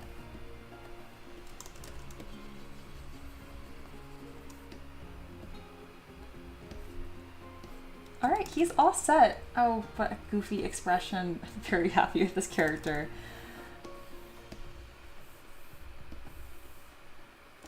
I'm gonna go ahead and save over my ZPR, which is helpful, just name just triple Z. It's kind of like a temporary project I have. In case there's anything that breaks, I can reopen it later.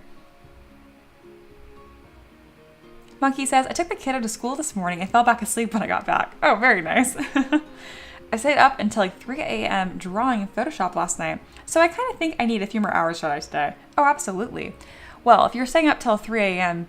drawing, you must tell us what it was about, or what were you working on in Photoshop? I'm excited to hear about it.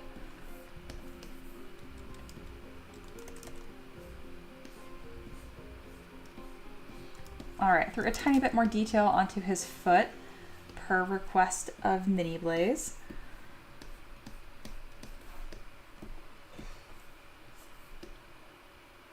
There we go.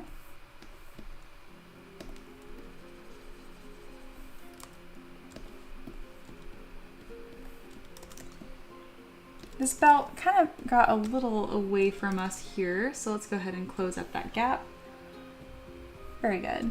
And then same with his peg leg. Just adjusting any areas that are too severely clipping. Some is fine, but we don't want an immense amount. And then any of these really harsh seams you guys see, those will be cleaned up in just a moment here. Overall though, looking really good. I'm very happy with this character. He is just a goof. I know the requesters are really, really happy with this, and I'm excited to get this released. This will be releasing on Patreon, so the 3D printable file will be releasing on my Patreon this upcoming Monday. So if you're looking for more cool stuff to 3D print, I got about 1,000 models ready for you guys for 15 bucks a month, and you can also make your own requests. There's a link in the description with all that good stuff. Monkey says they're working on Bastion maps. I'm making a modular tile set with rooms for all the sizes and options. Oh, cool, cool, cool, cool. That's gonna be awesome. Like always, feel free to share updates or promote your stuff in our Discord. You're very, very welcome to do so.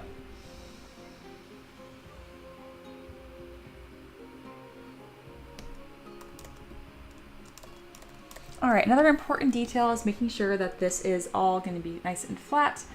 It just makes the model a bit more secure. So let's go ahead and flatten his little foot. We didn't do this on the other model because there's so little connecting to the base that we don't really need to worry about that. I'm actually going to use the knife brush. It's fantastic when it works, but it is prone to crashing, so just be careful when you use it. See, it was quite good to us this time. It worked no problem.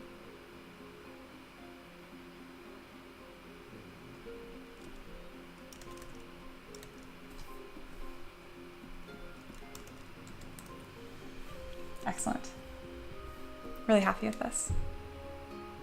And yeah, Blaze agrees with Monkey. You're gonna have to post that in Discord when it's done. Yeah, Monkey makes fantastic maps. If you guys are just looking for any sort of supplementary D&D content, and by that I mean really any D&D content, or just tabletop stuff, they have maps, magazines, one-shots, magic items, free printable models, tokens, a lot of cool stuff.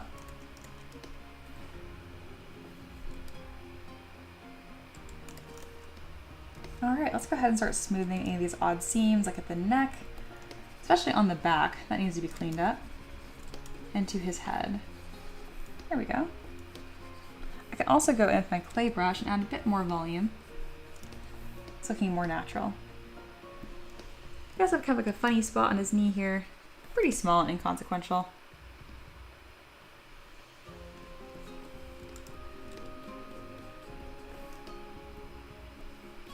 Looking pretty nice.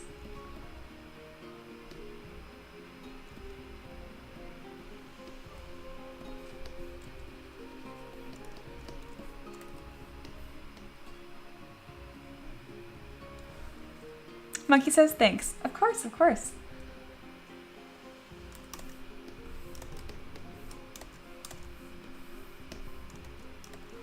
All right, let's get this reduce in resolution. We're currently around 2 million points, which is just kind of a mess when you're slicing for a 3D printer. You can do it, it's just slow. So you might as well reduce it. It'll look pretty much exactly the same. We're about an hour and a half in, and we have fully detailed and post-processed 2 models. I'm really happy with that. The last thing we need to do here is make a base for him. It'll be a similar base, but definitely a bit more different for this dancing fellow who needs a little bit more support to be tabletop viable.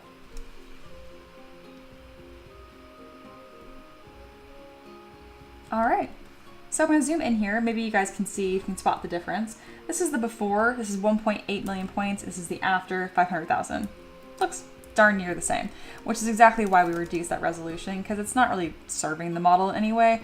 It's just taking up more space on your hard drive and making your slicer slower for no good reason. There we go. I also need to pull these stitches all the way into his shirt just so we don't have to worry about those knee supports. Very good.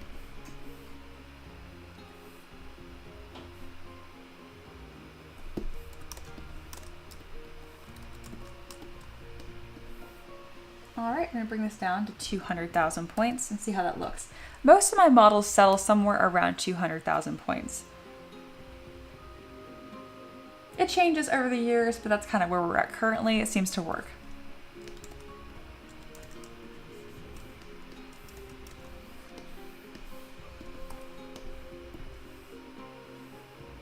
He is an imp, so he's going to be on the smaller side on the base. All right, that is successful. Let's go ahead and change to our poly skin so it's a bit easier to see. Looks a bit wild with the color. So yeah, some matte caps, which are materials found under this palette here in ZBrush, they have their own color on them. So when you paint on top of them, just keep that in mind. For example, this matte cap is very orange, so it makes things even more orangey, which can be cool at times, but if you don't want that, just keep that in mind. All right, so we have our action pose, and now we have our merge casual pose. And they're both looking fantastic. We're gonna go ahead and copy this tool and open our end ZPR. This is where I size things and create custom bases as needed. All right, I'm gonna paste that tool, merge these funny guys down. I have some models I've created here in the past that are pretty standard, just like humanoids, so I can size compare things to keep my little universe of models as consistent as possible. I don't have to be too picky with it though, because you can actually resize anything and any model in any 3D printing slicer. That's why I offer my models with a no base version, so you could even scale them accurately to their base if you wanted. I do have some people that print my models as like giant statues, kind of like this guy. They don't use it for tabletop, they just make cool statues out of him. So kind of a cool thing to know. Hey, Nerds here. Hello, hello. Minivlay says gray is always a nice neutral color. I agree, and that's why all my minis I have up here, that's why I print them in gray. I also prime in gray, so I find that nice. If it's not a perfect priming job, the resin color kind of helps smooth that out for me. All right, so we got our little funny guys here.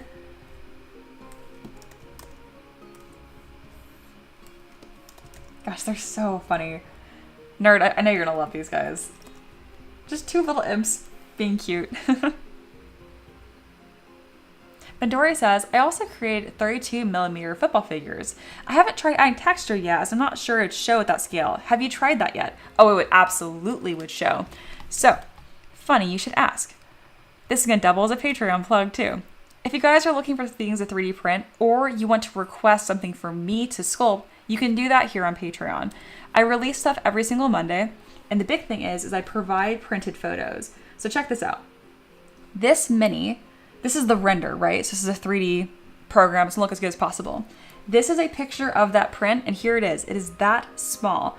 So you can see, this isn't painted or primed, this is straight off the printer. You can see all the feather details. You can even see like her eyebrows. I mean, it's pretty incredible what you can accomplish here. So yeah, render, 3D printed photo. And it goes back and forth like that, so it's really easy to tell. So as far as your question about texture, it will absolutely show and detail it up. Especially if you ever want to print it larger, then you can. and it's going to be just as impressive looking. So yeah, more is more. Even this, like, look at this tiny little grate here. Again, this isn't the character, but this is how big she would be. This big. And you can still see all the detail on that grate. Pretty darn cool. Oh, and just a reminder too, like, you don't have to send money on my Patreon. You can join the community for free. There's a big button at the top, so just keep that in mind. All right. Monkey says, I've been playing with what materials I like to render for preview. We prime in black, so that we do the slap chop painting, you can dry brush dark gray, then dry brush to get the contrast. Oh yeah, that looked really good. Midori says, like for a jersey mesh texture. Absolutely, that will show up. Make it maybe a little on the larger side instead of like super like microscopic. But yes, it will.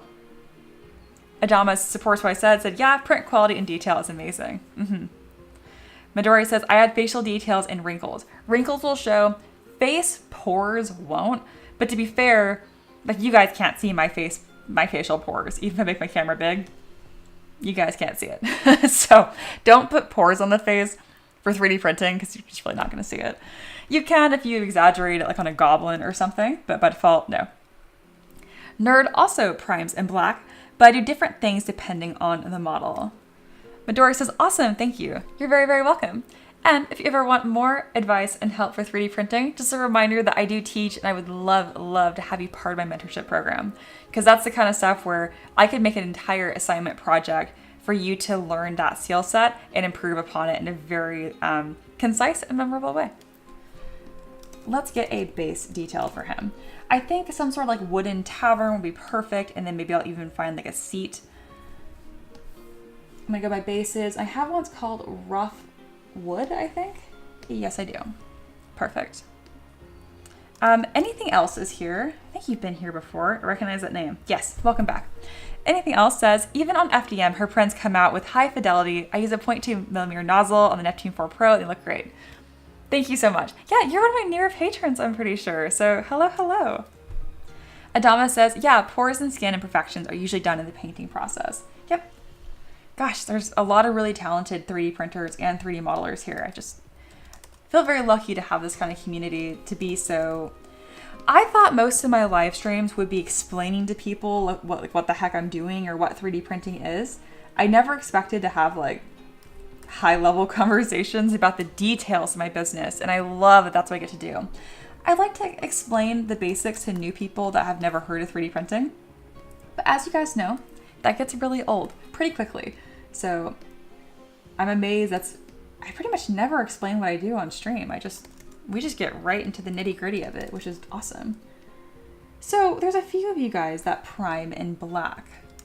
Is that because it kind of like naturally gives you like those shadows and ambient occlusion almost? Because I did that once for my steampunk set and that was it.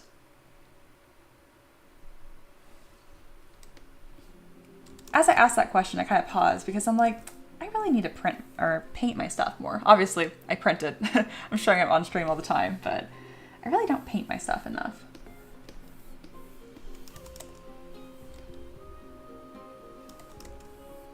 There we go. Also, anything, I'm so glad that you're getting such good results on FDM too. I imagine it's gotta be a bamboo printer. That or you're pretty skilled and adept at what you do. Gosh, this guy is so funny. He's a little more on the fragile side, all being said and done, because he's so small. But gosh, he is a cutie.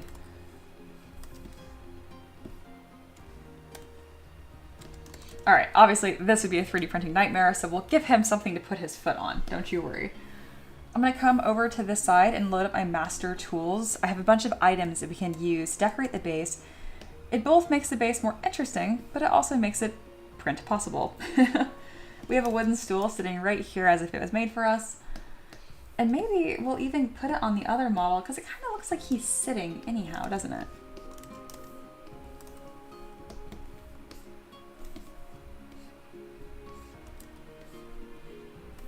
And I like the idea that if I put the stool on both models, it's kind of fun as if he like jumped out of his chair to start dancing and playing his little drum.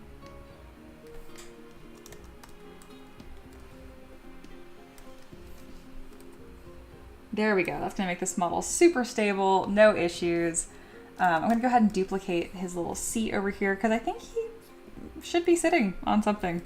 Yeah, look at that. That works out perfect. I know my husband's going to laugh when he sees this. He's like, wow, that's actually perfect.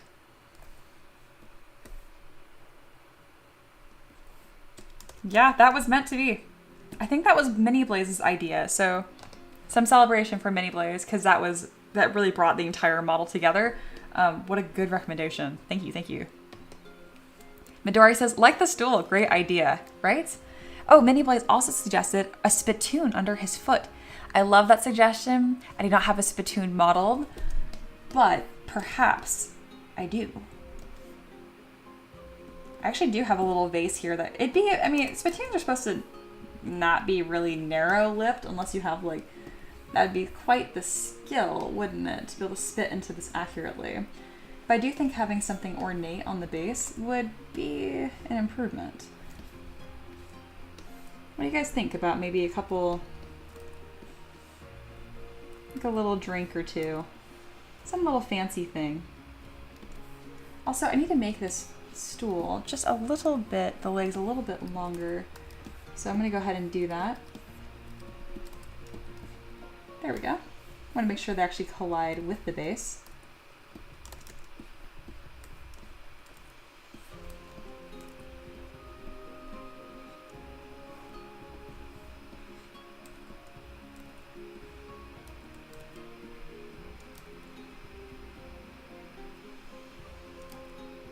There we are. Might put that on here. I might not. I'm not sure yet. I am a fan of more is more though. Oops, I keep zooming in. My bad. Let me scoot this over. All right, there we go. Fantastic model though. And anything else says, or Midori. Yeah, a bamboo and GK2 printer. I haven't heard of that before. Very cool. And then Monkey elaborate, if you paint with regular paints, it doesn't matter as much. And I assume it's about talking about the black priming. That's good to know.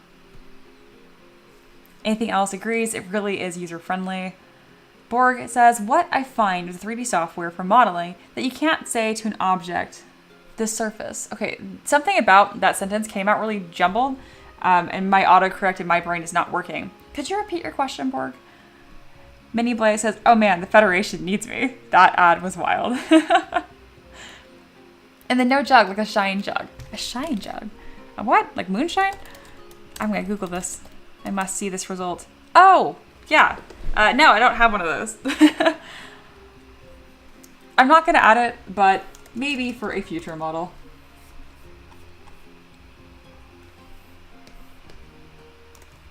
Alrighty. I think we're set.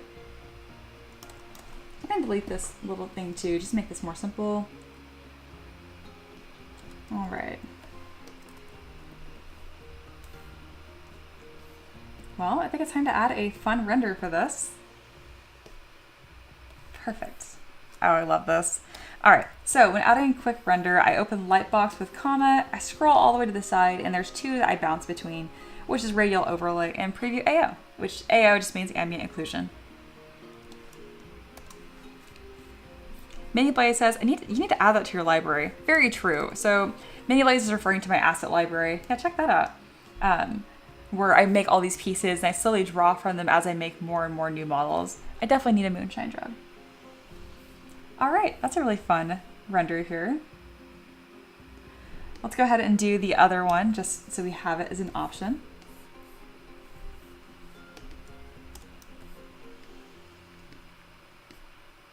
Perfect. Adama says, gray primers, you can start with a few color washes. It depends on where you want to start, in the middle or shadows or with light. Very true. A lot of really good tips here about mini painting. Love that.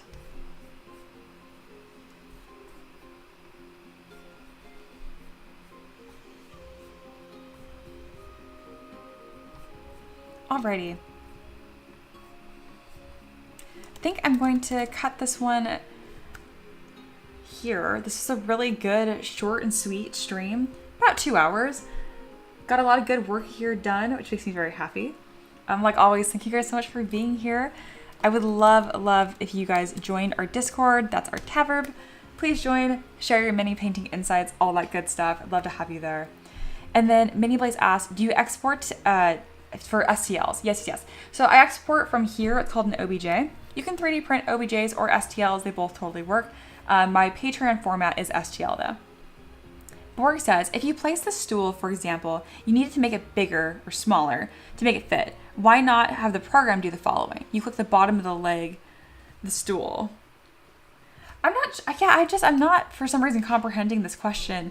It's so easy to resize it with the 3D gizmo. And then grows the next surface in case of the foot. If you're talking about like for stability, to have the foot be lowered kind of like this, I absolutely agree, and that is something I'm going to do. That way it doesn't require some goofy support. I can't stand tiny supports in between things. Just make them touch. It makes it so much easier. So much easier. All right, let's go ahead and make this big again with a nice big render. Great question though, and I appreciate you rewording it and asking again. I have no problem re-answering stuff if I didn't quite catch it the first time. Mini Blaze says, you need a mini painting channel on Discord. I do need that. I'm gonna make that right now under miscellaneous. Maybe under 3D printing.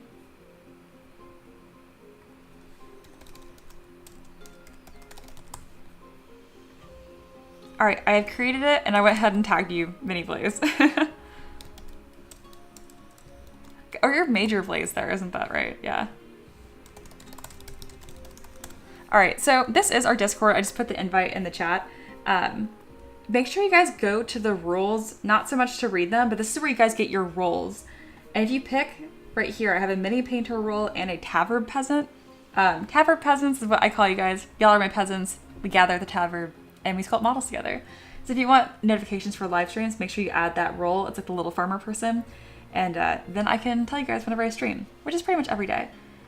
And then, yeah, thank you guys for joining. Feel free to put little introductions about yourself and I'll read them later. But if not, feel free to just join and lurk. That's also very welcome.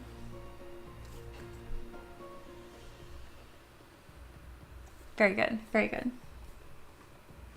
Thank you guys so much for being here. I love what I do. If you're looking for models to 3D print, or you want to request me to sculpt something for you, whether it's a custom character or monster, go to my Patreon. If you want to learn how to 3D sculpt, I also teach.